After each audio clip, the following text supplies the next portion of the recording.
Sit back, relax, and join William and Lee on their journey through the strange and mysterious world. Welcome to Season 2, Episode 28 of Strange and Mysterious World. Tonight's guest, Athol Stark, not to be confused with the Stark family from Game of Thrones. We'll be chatting about some lost million Kruger rands. Kruger rand, for those of you overseas who don't know what Kruger rands are, they are actually gold coins. So hopefully we can decode the missing coins and we can retire happy.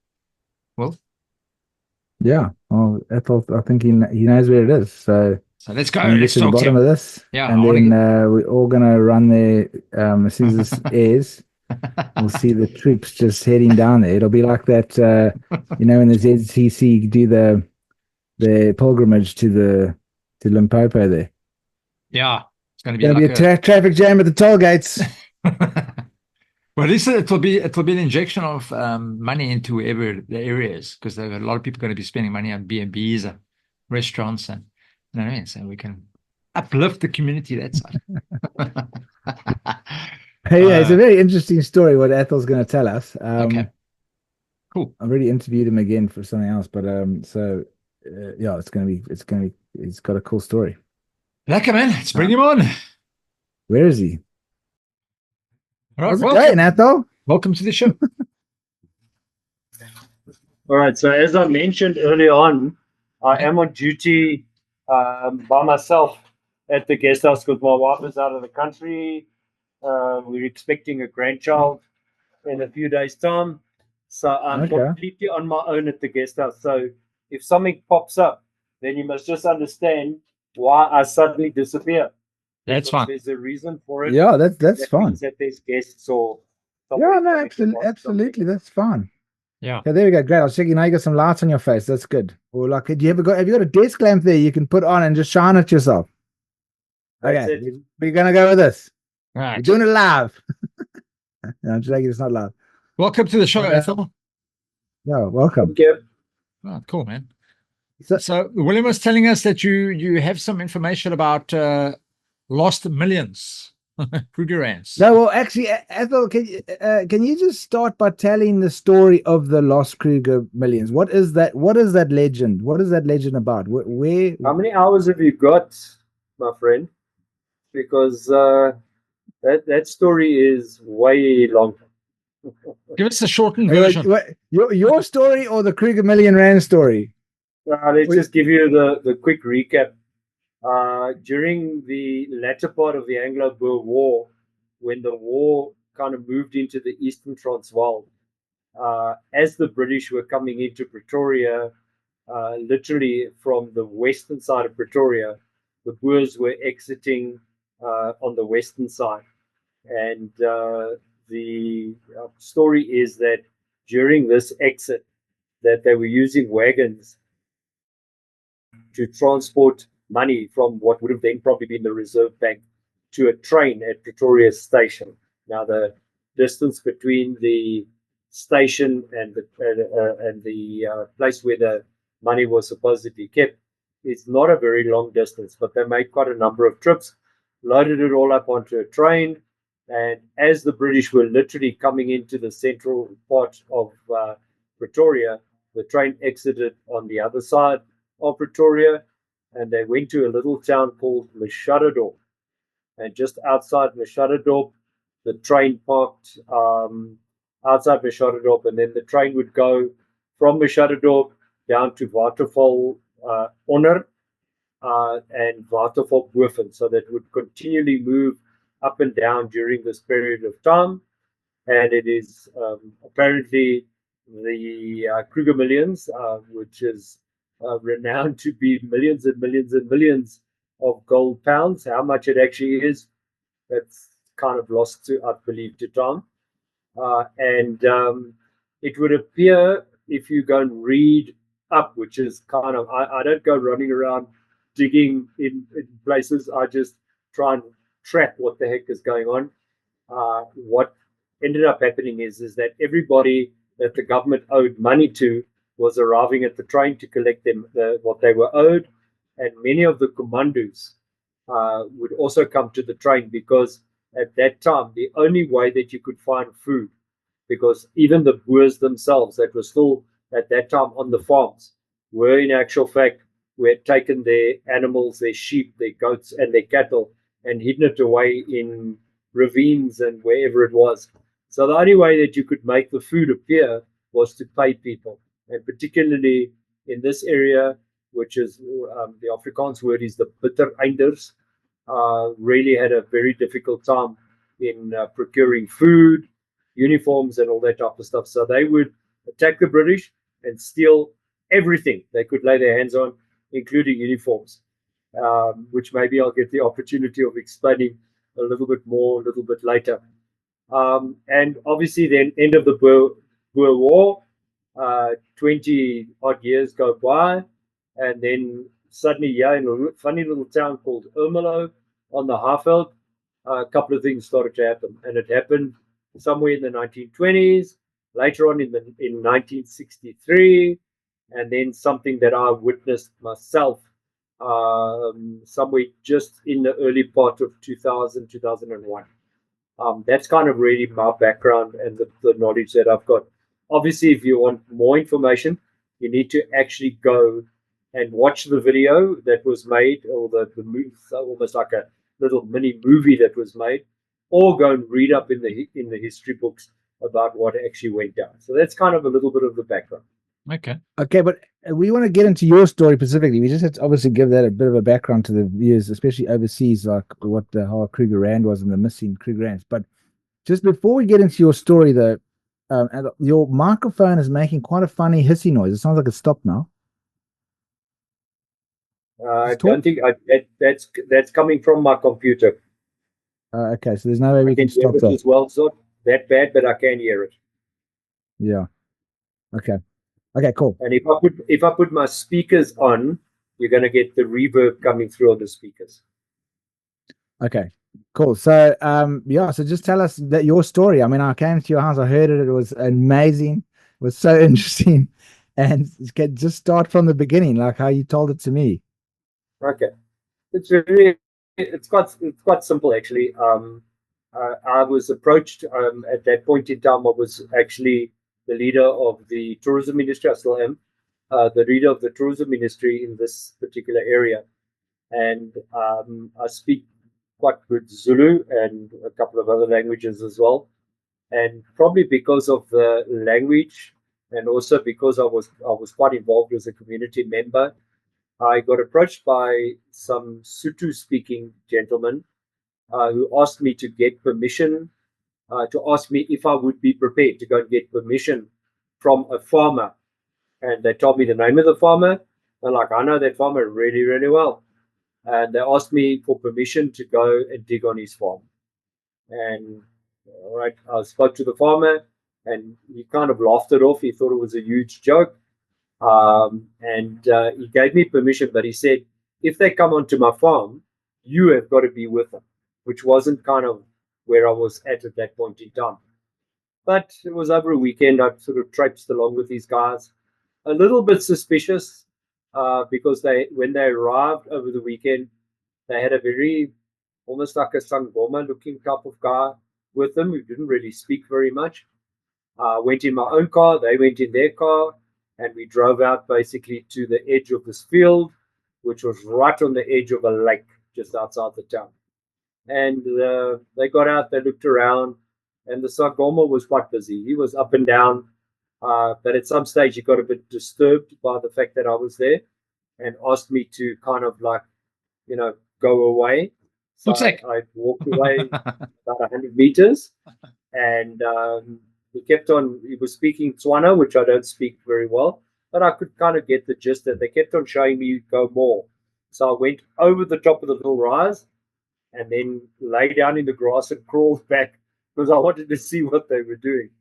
And I lay there for quite a while, and he was pretty busy, up and down, and he seemed to go back to one spot repeatedly. And, what was he doing? Because like when you described it to me, it looked like he was like dowsing, or he had a stick or something. What was he doing? At a grid pattern. He had a something in his hand, which I have no idea what it was, but he was kind of up and down. It, if I have to use a word to explain it, I would say it's the same type of thing that when people walk around looking for water, they walk with something that kind of, he was shaking this thing around there, but I was too far away to actually see what he was doing. But he kept on going back to this one spot. And the couple of guys that were with him, they ended up digging. They went down probably maybe three-quarters of a meter, maybe. And once they got down, obviously they're all down on their hands and knees, and then they were busy trying to get this thing out, and they had to make the hole bigger and whatever. And then they like come. So I went down, and I was kind of a little bit blown away.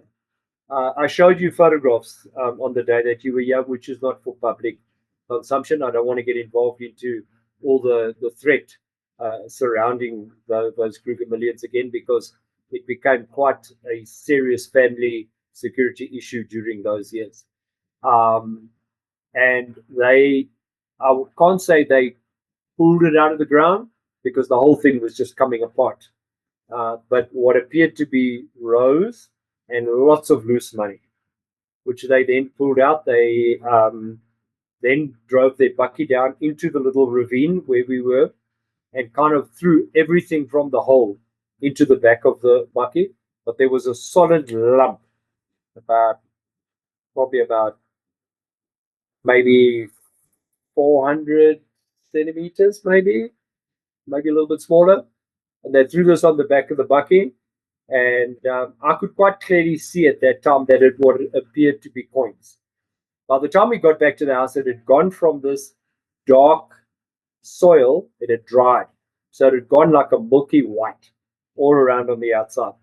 Once we got back to where my house was, they reversed the bucky in against the fence, and we basically put a hose pipe onto it, and we used a hammer to knock it. And they spent quite a long time kind of in a tablecloth.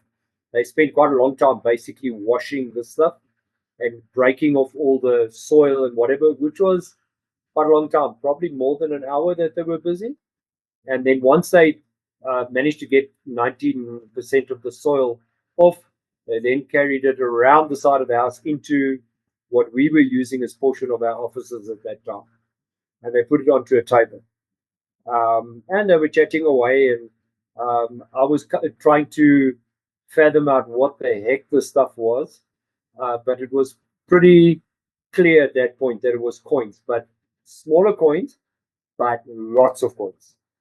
So they started to count it on the table, and I believe they got somewhere over 12,000. Now, vitally important, this was not all gold coins. There were some gold coins, a lot of other coins, British coins, and a lot of other coins that were on the table as well. And at one stage, I said to my wife, I think she needs to get a camera, because if we tell people this story, literally nobody's going to believe us. Nobody will. You're going to tell even my best friend, we saw what we think. They're just going to say this is rubbish. So she came around. She came up the passage, up the stairs, and basically you were like, wow! They found Kruger Rands here. At that point, we didn't think Kruger Millions. I'm going to be quite honest, because there was just too much other stuff in the boxes as well.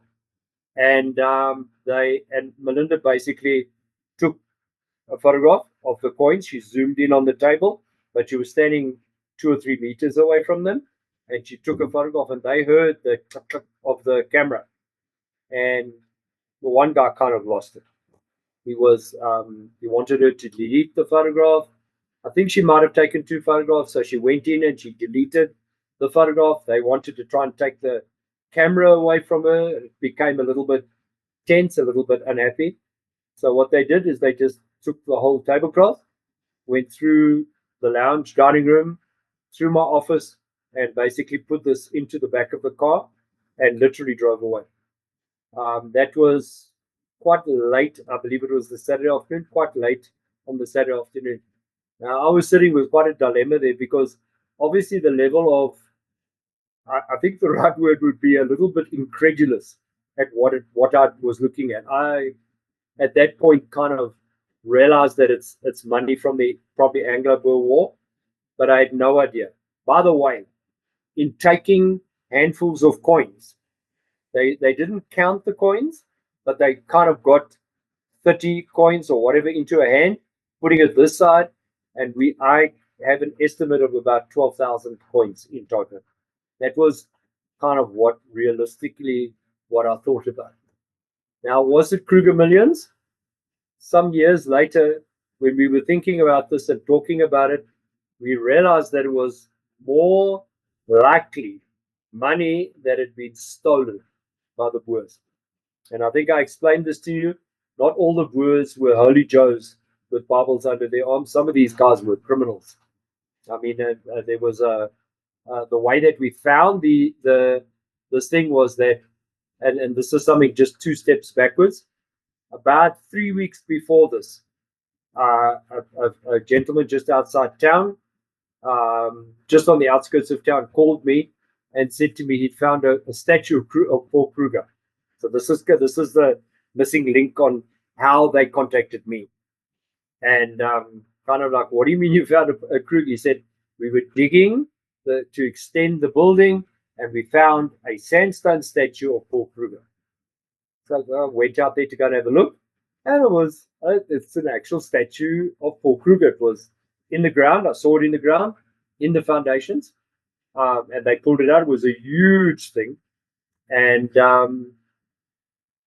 he then decided to put it into his garden, and we thought, oh, for tourism, this is quite an exciting thing that happened. We found a Paul Kruger statue.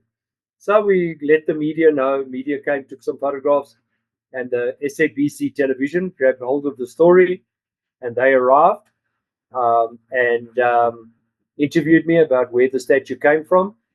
And normally I would ask the SABC, what questions are you going to ask me, so that I can formulate a correct answer.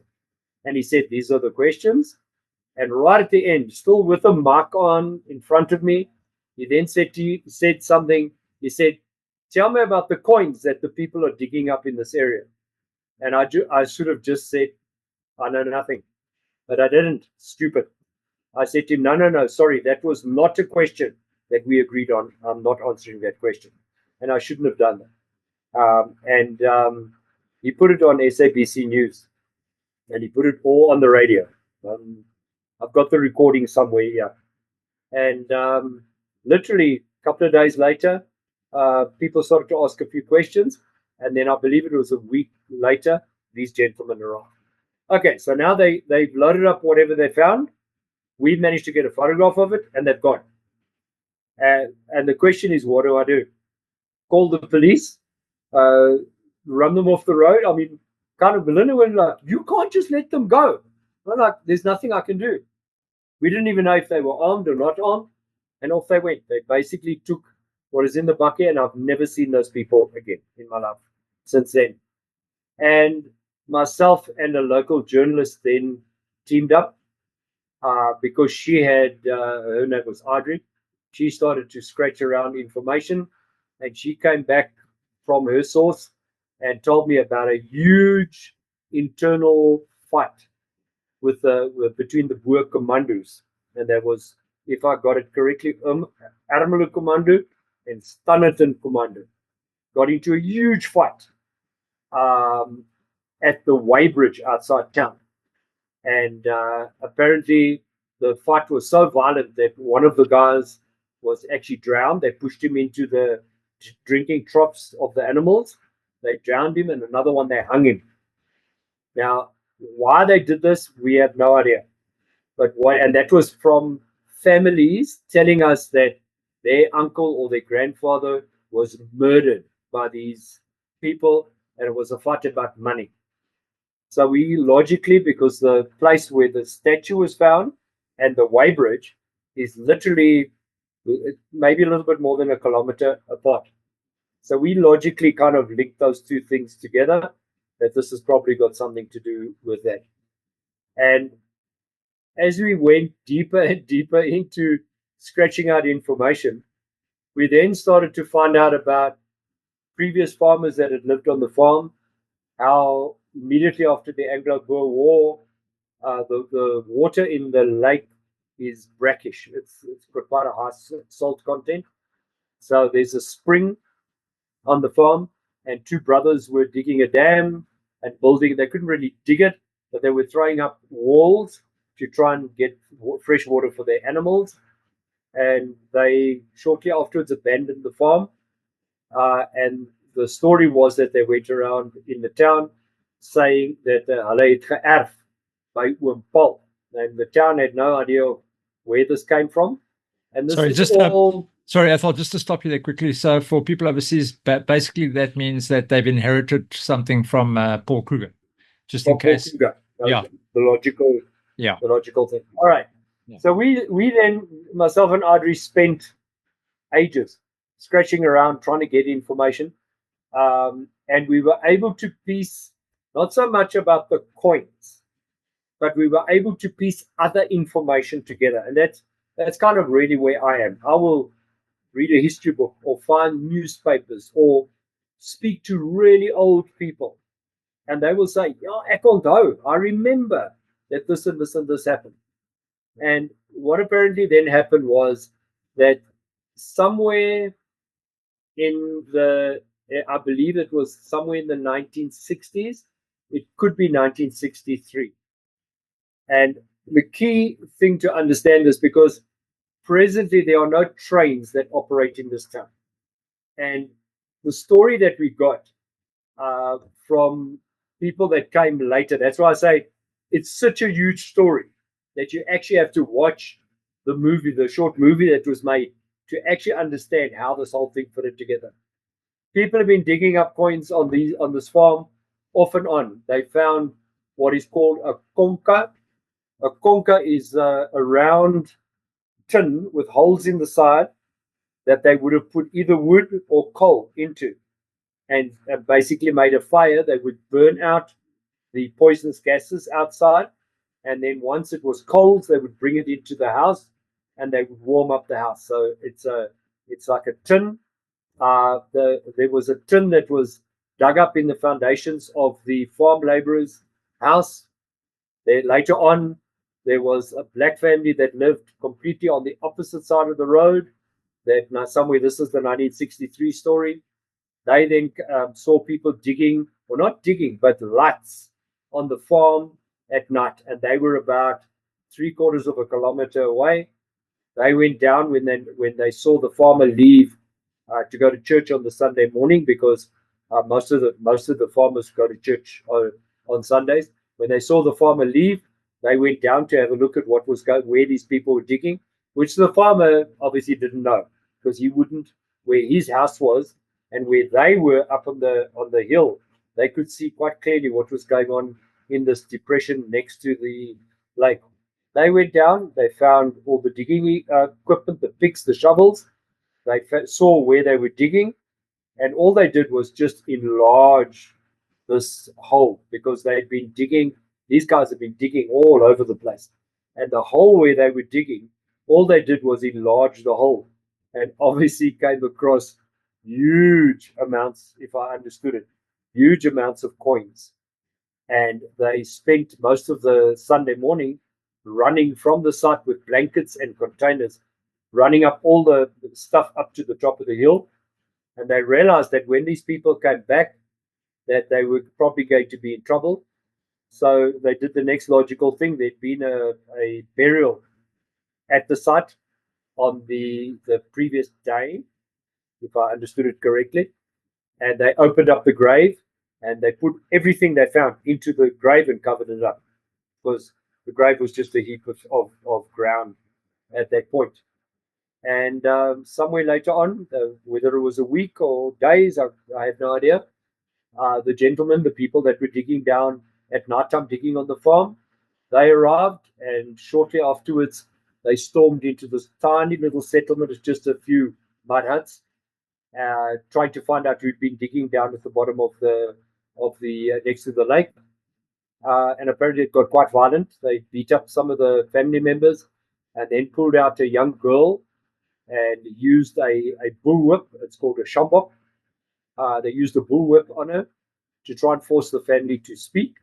And of course, nobody spoke up. And shortly afterwards, they then took the money that left it there for a while, then dug it up and went by train. And this was, we kind of lost the plot there because train, and it took us a while to realize that the trains were still running between all the towns in this area. Of course, with the present government, the entire train network is only used for the transportation of goods and minerals at this point. So off they went, and it was this crazy scene of these people over weekends and days transporting these coins. And we were at some stage approached. Just hold on 2 seconds for me. Yeah, okay, good. No problem. Thank you. You're going to have to cut that out, William. That's Anyway, fine. they transported by train. So that means walking from one side of the town right through the entire town to the station, catching the train and going to another town, which is Brighton, which is about 30 odd kilometers from Ermelo. And then for us, it became quite interesting. We had no idea after that what was going on. But just by chance, some people contacted me. I had a guy, strange enough, his name is also William, just by the way. He contacted me and he was in serious trouble. He was about to lose, he was a teacher, and he was about to lose his motor car. The reason he was losing his motor car is there were just way too many deductions on his salary. And he asked me, first he came to borrow money. And of course, lending money to people is just not on. So what we then did was we sat down with his payslip, had a look at what was going on, and then kind of realized that it's going to take a month or two to clean up all these incredible amount of deductions, because the man was earning a really good salary, but the deductions were so many that we had to apply to the Department of Education to have those deductions reduced.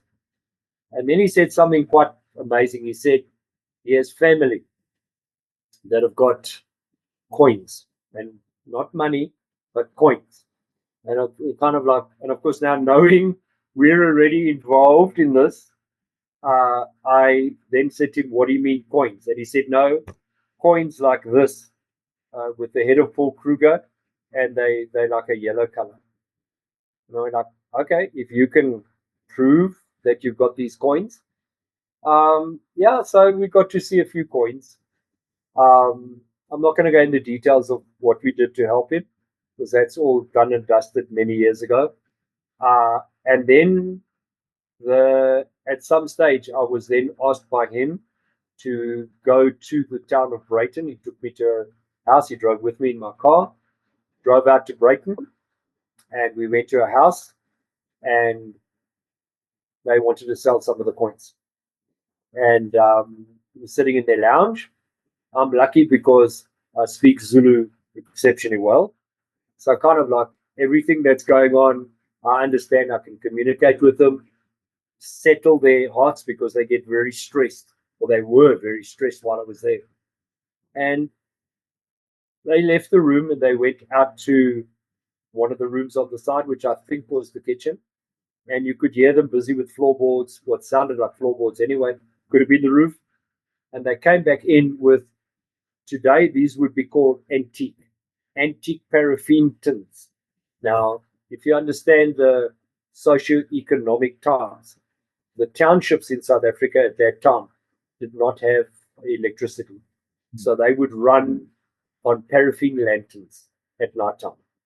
And they would run on Primus stoves, which is paraffin operated. So when they came into the lounge, they came with two of these tins, and they opened the one tin, the very strong smell of paraffin immediately in the room. And they kind of poured out a couple of coins onto the table, and stacked them all together, obviously wanting. And I never touched the tin, so I have no idea how much was in the tin.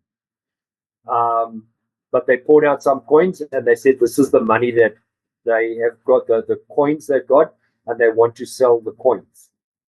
And again, probably because of a lack of cultural understanding of the very tenuous situation that these people had been in. And vitally important, they had been ripped off already so many times. They would make meetings or arrange meetings. They would take a handful, 10, 20 of these coins, expecting to be paid 10,000 or 20,000 Rand. They'd get to the meetings and they'd get robbed. They wouldn't get paid and the coins would be taken away and they'd get beaten up. So I didn't understand this. I had no understanding of the emotional state that they were in. I just saw that they were very nervous. And I made the mistake of putting my hand out and picking up some of the coins. That meeting ended immediately. Gone. They kind of like, they use the word pumani. Pumani is kind of like push off. Now, I didn't want to get into a fist fight about this. Obviously, at that point, I'll be quite honest, my hair, kind of like, oh my goodness, what am I looking at here? I asked them where the money came from. They didn't want to tell me. I left outside and he said to me, you should not have picked up the coins because that is what has happened in the past. They pick up the coins and then the fight starts. They pull guns. They lose the coins. So they thought I was going to steal the coins. They got in the car and I left. And a short while later, I was contacted by people who said they are part of that family. But it wasn't the old people that were in the lounge that day. It was younger people. And at that point, I'm going to be quite honest. Because of the suspicion and the suspicious nature of the meeting that had been held in a little town called Brayton, I, at that point, was highly suspicious that I was going to get ripped off. So we went to Steers, which is a hamburger franchise in the town. We arranged to meet in the Steers. But because I was quite concerned, they kept on saying, I must bring money. I must bring money. And the word they would use was, "Uyafika na wapeta imali." If you come there, you must come with money, a lot of money, because we bring in coins. And of course, I didn't take any money to that meeting at all. But I phoned the SAP. I've got friends, people that I know because I was involved in the Chamber of Commerce. And I said to them, look, I think I'm about to get ripped off. And I need some of you guys to be there at that time. So when I walked into the Steers, some plainclothes friends in the SAP were already inside the restaurant. These guys then arrived, and they had something under their jacket, and they came and sat at the table. I had a reporter with me from one of the major newspapers in South Africa, and somewhere I might still have a clipping of this. They then came and they put the packets on the ground. Now, the packets that were there, the packets that they were carrying was from a huge grocery franchise called OK Bazaars that was done and dusted, gone from Ermelo already more than 10 years. And they then picked up the packet, and they were opening. They opened one packet, then another packet, and again straight away you could smell the smell of paraffin. So it was kind of like, okay, this is the real deal. They opened 2, maybe 3 packets, and they did a silly thing. They took a handful of coins and put it onto the table, and things got a little bit scary because everybody that was in the restaurant then came looking at what was on the table and say, these are Kruger rands, Kruger money. And the police guys actually stood up and actually had to, because people were just starting to, as unfortunately South Africa is, you give away 10 loaves of bread, one guy takes one, the second one takes, and then 10 loaves of bread disappear within 3 people. That's kind of the way of the culture of the African generally. So that was a bit scary for a moment. I stood up and moved away from the table, and the cops came and kind of like pushed everybody away and told them, put the money in the packet and go immediately because you're making trouble here. So they left. They're gone. Then there was another encounter where they came around quietly to my home with the grandmother. And they then, because I could speak the language, we had a long discussion with her to explain that we wanted to help them. And they then fetched the coins from the car, opened the plastic bag, not the same plastic bag, this was something completely different, and packed out the coins on our table, about 100 approximately, and asked me if I wanted to buy. They were like, I'm not into buying coins. And I then undertook to find the right person who we already had contacted and set up an arrangement for them to come and look at these coins. And it appears that it actually went off quite well because they came back again. The buyers of the coins never gave their contact details to the black people. And at that time, it was just the beginning of the cellular services. People didn't give their cell numbers to anybody.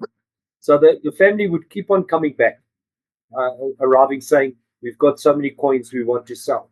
And we would just contact these guys. They would come and they would basically purchase coins. And over a period of a couple of years, what then occurred was that the family would then come and reward me. She would basically come and say, "Oh, vula isandla, open your hand," and she would put coins and close my hand. You know, like the old grandmothers, kind of. Even your grand, maybe you remember your grand would give you some spending money the same kind of way. She'd put coins, and I wouldn't look at it, and she would go. There'd always be some coins. And we put them away for a while, but then there was a lot of criminality that started to happen because of these coins. We read in the newspapers by a family in that area of Brighton that they were home invaded. They beat them up. They burnt them with irons until they revealed where the coins were.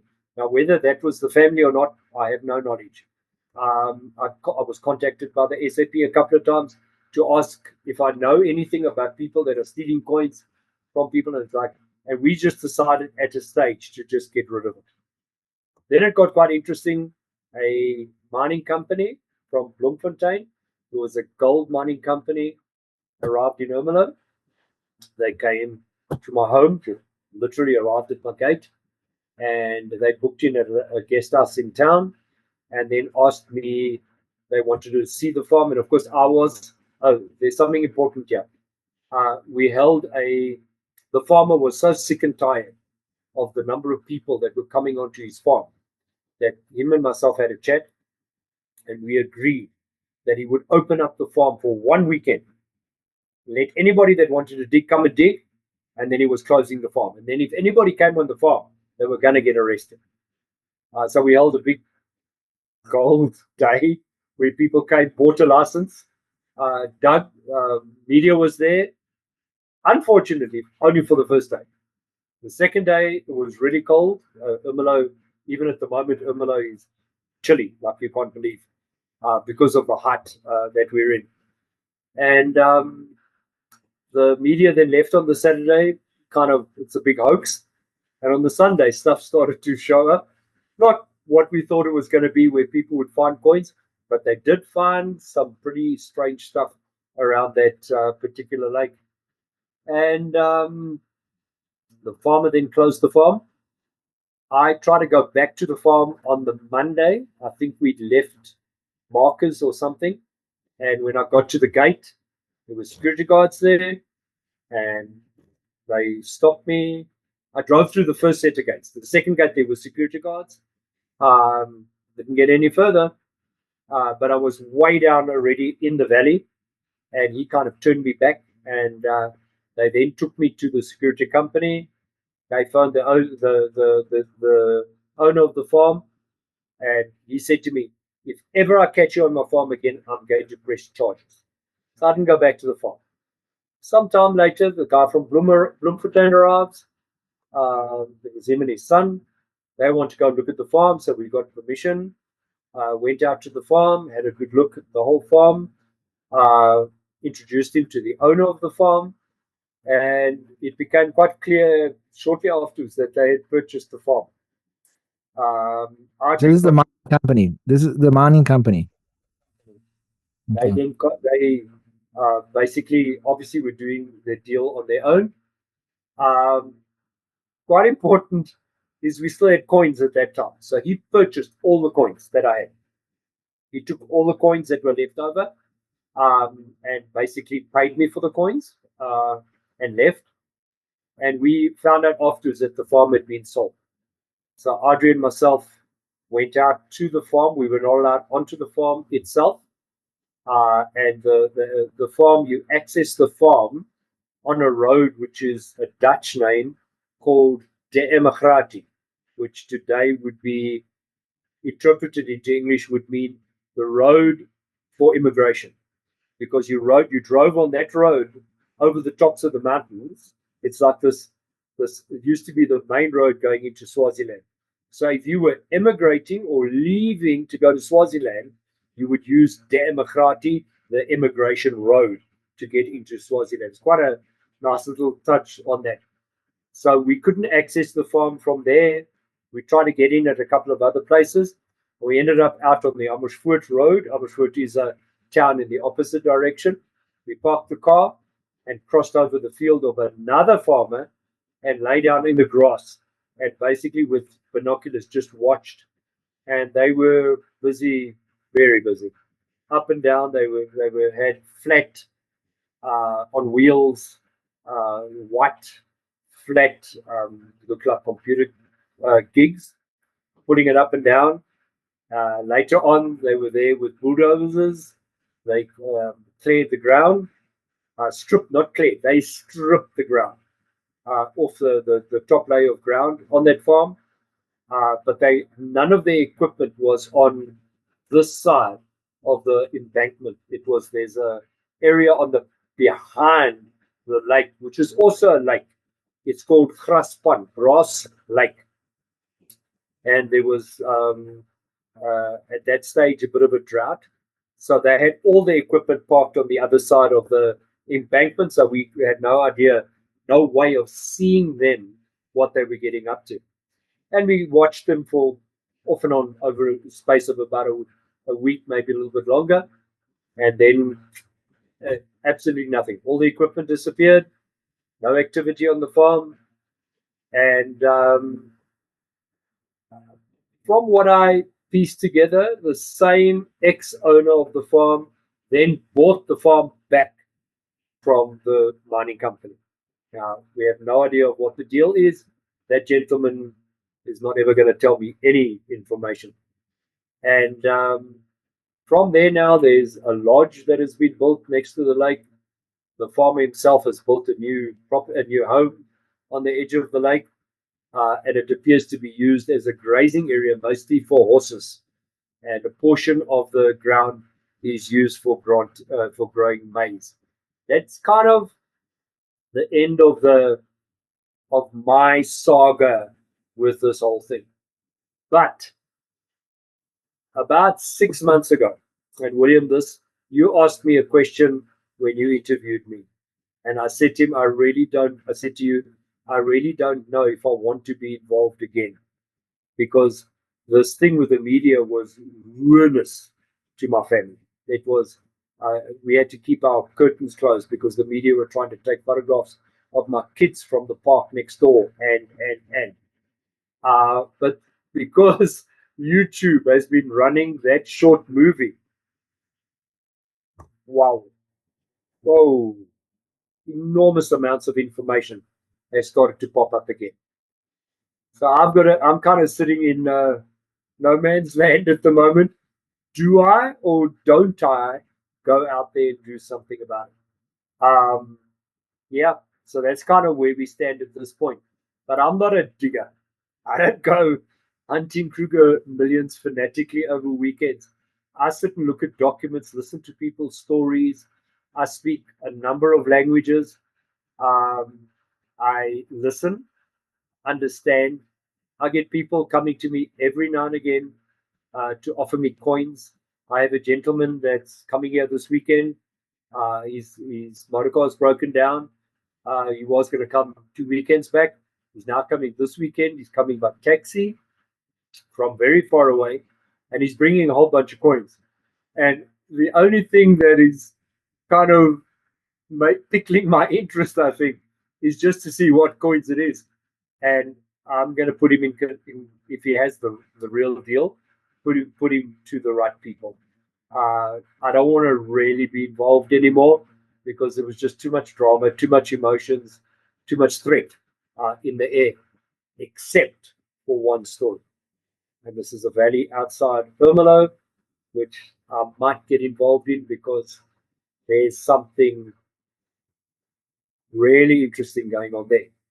Now, how did the money, this is the question to wrap this whole thing up, how did that money end up at that lake? So could we go back to the closing months? This would have been January, February of the closing, literally the month and a half before the Anglo-Boer War ended. This huge fight breaks out at the way station between two different groups of Boers. They're busy transporting something on wagons. They're trying to get onto the De Emocratie Road.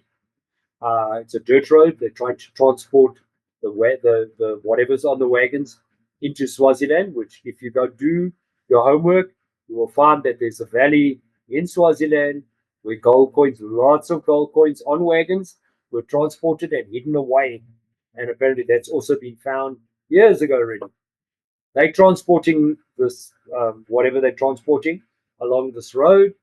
And quite strange is all the farms, and I'm not going to mention surnames, all the farms along this road for 20, 30 kilometers along this road. All these farmers, when the Anglo-Boer War was over, and those great-grandfathers and grandfathers came back from the Anglo-Boer War, they recovered like that. They were able to buy animals, cattle, sheep. They were able to get back on their feet really, really quickly. And that created a bit of a suspicion that they probably, as the wagons were passing, were probably taking stuff off the wagons, hiding it away, for a better day. And what happened was, according to our archives, that we were able to put together is how, in heaven's name, did this money end up in this depression where the lake is? Apparently, on that road, there was a patrol, a huge patrol.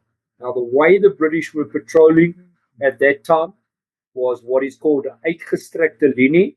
So these huge columns of men, approximately 100 meters apart, that literally would march over the ground in long miles and miles, 10, 15, 20 miles of soldiers would literally just march over the ground, because this area is mostly a grassland area.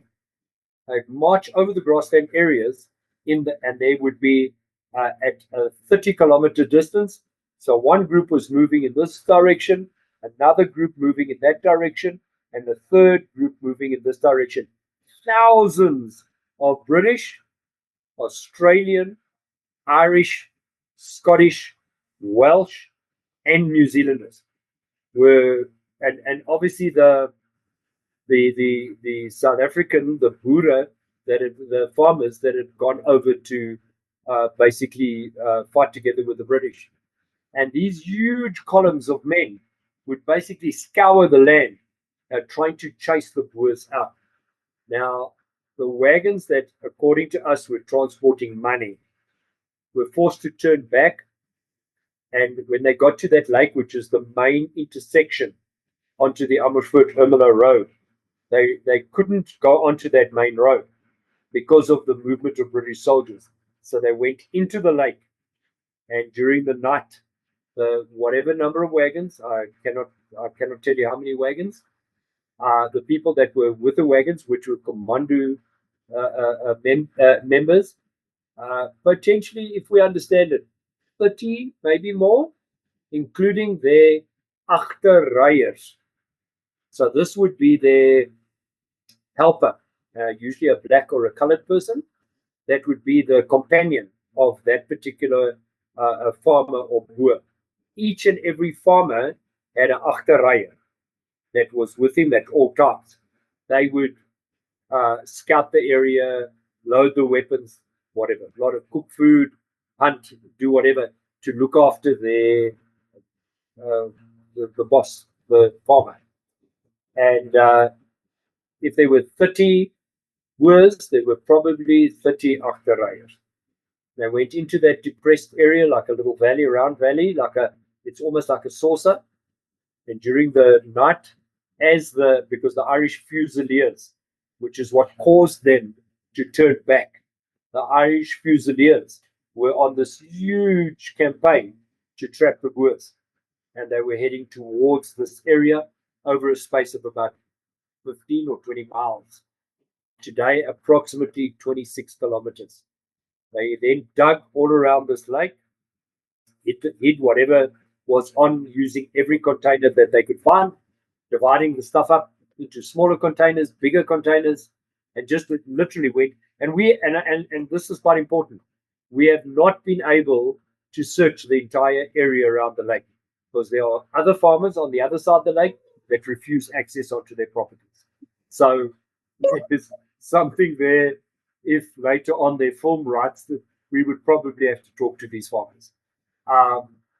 And they then took the wagons and abandoned the wagons and left that area during the early part of the morning to an area outside Ermelo. And just for a very important sequence of events, the last battle of the Anglo-Boer War was fought at an area outside Ermelo, which is called Onverwacht. Onverwacht is what we call unexpected. There was a huge battle. These long lines of soldiers were basically coming into a valley area, which is the Onverwacht Valley, and there were approximately 750 Boers in a smaller valley. And as the British soldiers came around the side of the valley, the Boers were in what is called dead ground. And as they came around, they were walking, and about 200 or 300 meters behind them, obviously the backup troops, horses and cannon and all this type of stuff. And as they came around the side of the valley, the Boers then basically attacked them like a cavalry charge. And that's today. There's a monument out there. We've been quite involved. We get a lot of Australian and New Zealanders. 26 British soldiers were killed, including New Zealanders and Australians. And the leader of the British, that particular group, that regiment was killed, and the general from the Boers that was involved with the hiding away of the money in Ermelo. And 3 Boers were shot and killed. Years later, it appears that it was the achterrijer, one of the achterrijers, went back to that pan and dug up the coins, found whatever he had hidden away, dug up his coins. Then it was the 2 brothers, then it was the black family, and then it was the Sangoma, and then the mining company. That's end of my story. That's kind of where we are now. Until I got this phone call about a month and a half ago. And what this guy's telling me, your ears start to burn. And my wife is just saying, please don't do this again. We have to now really think about it. I am a business person. I run a small boutique hotel, guest house. I can't just take extensive time off. And I manage the place. I'm the chef, I'm the receptionist, and so on. So I'm not able to take excessive amounts of time off, but I have put it down on my calendar, and we are going to take a look at that valley, because in that valley there are wagons, a whole bunch of stuff that piqued my interest on this, and that is about 50 kilometers from where I am today. I think that ends my story. It's quite me and Lee come there. Lee looks after the guest house and cooks and stuff, and I'll go with you to go to the Millions. But I want to be there. If it's like the shock the emotional, you look at something, you go like, oh my goodness, no, I can feel my hair standing up. To actually be there when you look at it and you go, no, I just kept on saying to my wife, no, you're joking. This is how the hell? How in heaven's name? Is this Kruger Millions, or is there something else that they found there? Oh no, I think it is a mixture of what came off the train and money that was stolen from the banks. Is it the thing that you were telling me? You think that you were telling me? Which nobody wants to own up to. You see that everybody has got this holy version of and I've got to be careful. I got a lot of boers that are my friends. They're not all the Bible punching guys with the Bible under the arm. Some of these guys were just pure criminals. They did some nasty stuff. It's according to me, there's, because of the anarchy that was in most of these towns. Remember something very important. Ermelo was burnt to the ground by the British. They went around from town to town to town, burning the towns. That was that scorched earth policy of those times. And the key thing here is that the general that was in charge, General Smith Dorian, he had no qualms. They burnt the churches. They burnt everything in the town. The only buildings, 2 buildings survived in Ermelo. One was a house where the wife of an officer was very ill, and the other one was one of the main churches.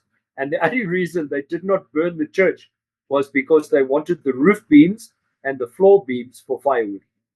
That's so. They ended up burning it anyway. The boers are going around, banks, people are still doing business. They just walk in, take all the money. Who's reporting this? The British are there. The British kind of invade into these towns a few days later. Where's the history books? There's no history books. Money's just gone. So we have a suspicion that it is probably a mixture of what came off the train and stuff that was stolen from the banks. Now, I don't have the proof of this. It's just a logical sequence of putting information together, sequencing this happened, this happened, this happened, this, and then you look at the end result, which is all these coins that are found, what probably was a box at some stage.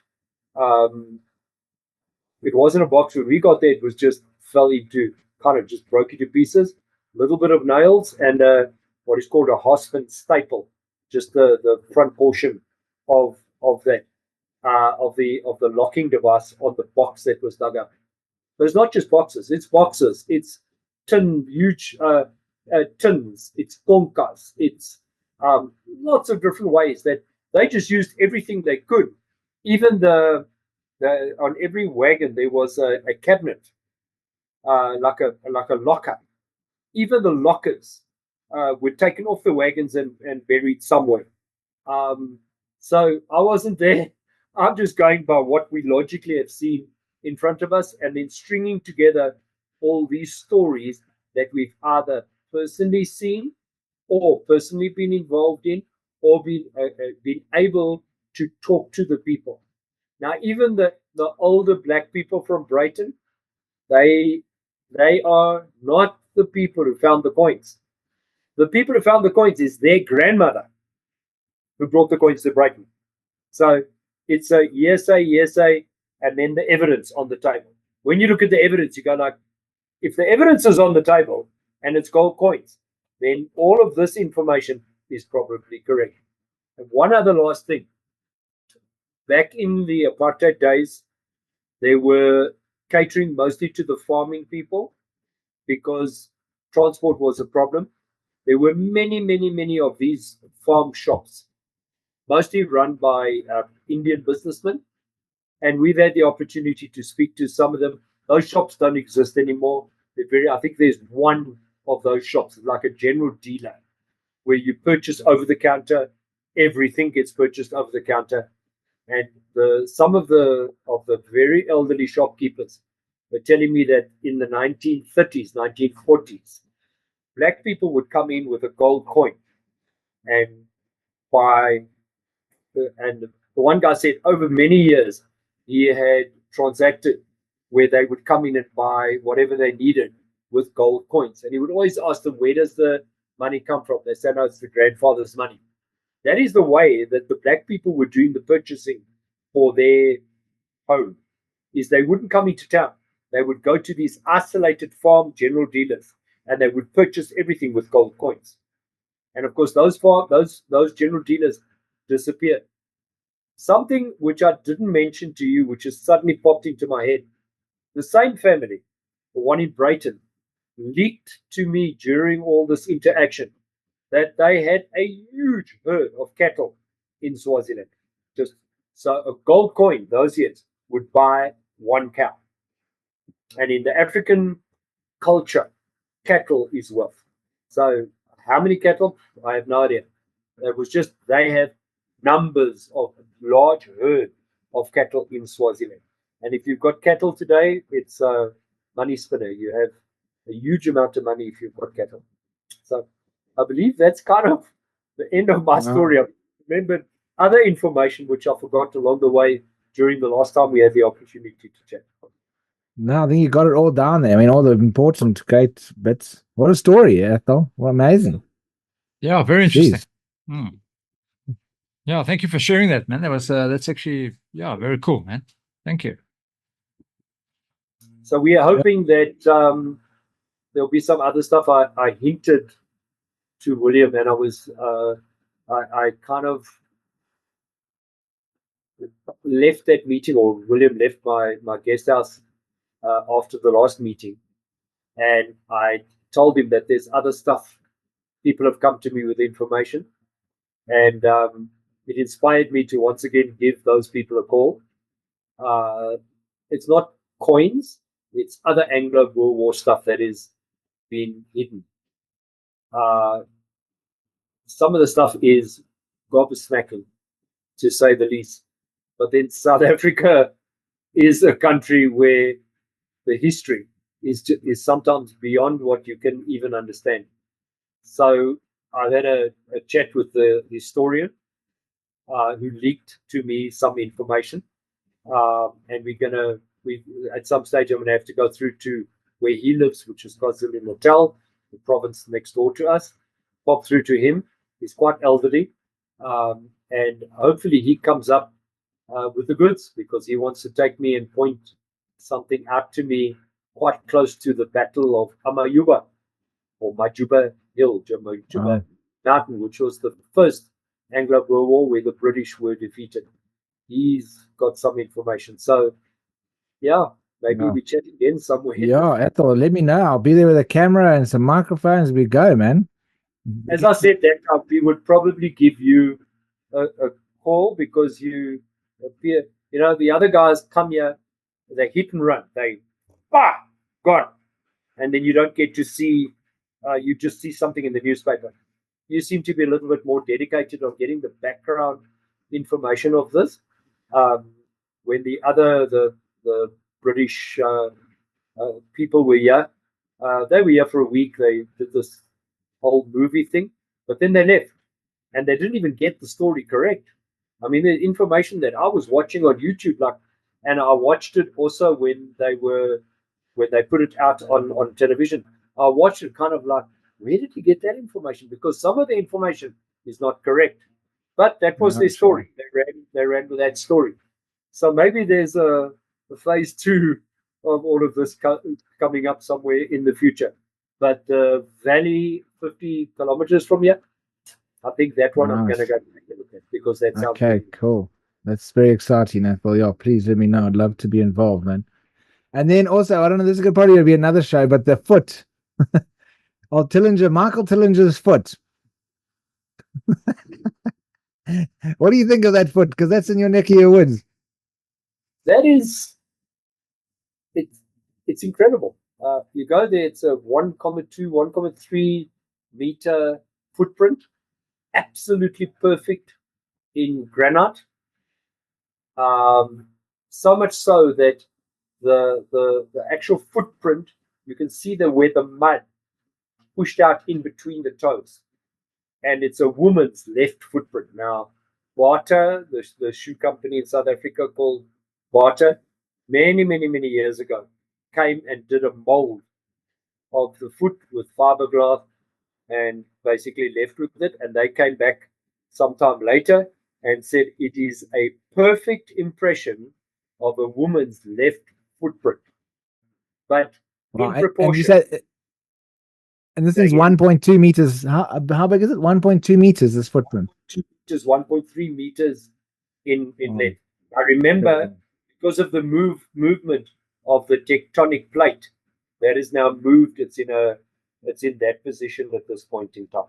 Upright. So, unless she gave a flying kick fuck slap to that rock and she was upset with her husband or something. It's something else. The unfortunate thing is we don't get supported by government. So we find, unfortunately, if we had the support of government, all of these places would become major tourist attractions.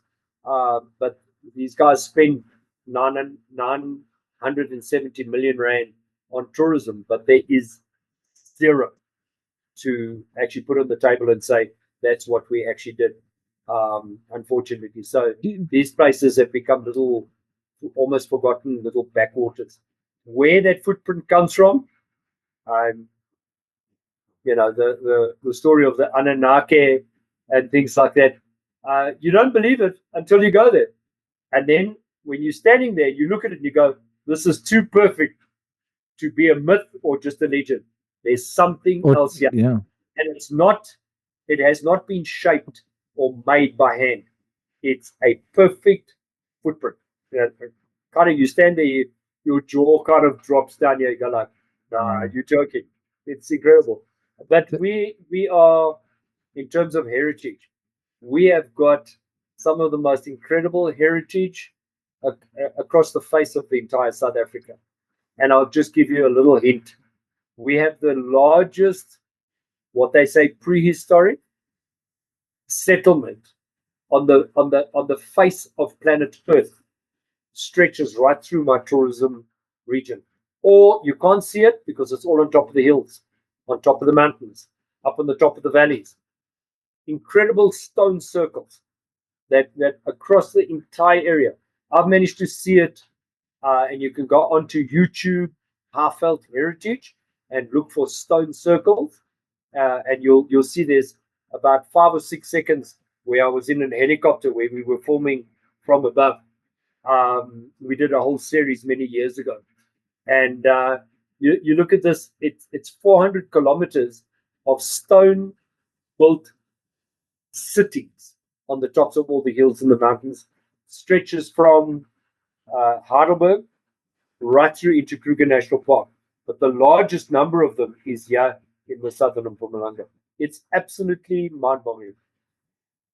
So then maybe so if people want to come through to your area to come and see the 1.2 meter foot and come and see some of the stone cities, where can they stay? What's the name of your place?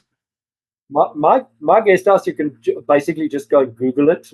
Is called JC Studios. JC is the name of my oldest child, Jason, and we just shortened it to JC. And we built him his own little apartment out at the back of the house. And when he went to study in Australia many years ago, we turned it into a guest house, and we just automatically just continued with the name, which was JC, and it's become JC. And because the apartments are little mini studios with their own lounge inside one room, lounge, kitchenette, everything is in one. It's a little studio apartment. So we just went with the name JC Studios, which is a 4-star guest house. I'm the chef, with a very good chef, by the way. Yeah, the lasagna smelled really good when I was there. I didn't get to taste it, but it smelled really good. And it looked good. You showed it to me, and I still didn't get any taste of it. But I did get a pie. Thanks for the pie. Next time is you've got to remember to bring your budgets. Yeah, get a slice of that lasagna. But now that you said that, everyone's gonna rock up there looking for the Kruger Millions and not for the foot. Nah, I think it's. I think they'll come for the foot. I will sell them a spade and send them in the right direction. I promise. Awesome. Okay, Athol, thanks so much, man. Yeah, Athol, Alright, thank For your you. time and thanks for listening. I love the story, so thanks for sharing it again. It's really an awesome story. Yeah, thanks, Athol. Very interesting story. Very nice. A little bit different to our normal kind of routine, strange stuff, but that's strange in a different way. Strange in a very cool. Very like a lot of history there, South African history. A lot of yeah, that was interesting. Much. Oh, we got Yeah. the foot. Come on, man. The foot was great. Yeah, well, the foot's like 1.2-meter foot. I mean, that's Yeah. a giant foot. That's Yeah. like the size of me, a foot. Yeah, well, we know that there were giants once upon a time, so And also, how was the Sangoma stick? The Yeah, but- Sangoma, like, doing, But that's actually what was going through our dowsing. mind. That was going through our mind, the whole story. So every time he had moved on from that, he was talking about the I mean, the carts, the wagons, and I'm still thinking about the Sangoma walking around. The stick. Figuring out how the gold was there. I'm thinking, fuck, how did he do that? But No, we yeah. gotta go to Sangoma school, check it out. But anyway, I love the story. I love it. So yeah. Yeah, no, awesome. It was a cool, Yeah, cool, story. man. Yeah, nice one. Anyway, I think we'll end it off for this week. And yeah, guys, fantastic. Hope you guys, I always say this, but hope you guys enjoyed this episode as well. And we'll chat to you next week. Well, see you then. Okay, later, buddy. Ciao. Peace out. Bye. Bye-bye.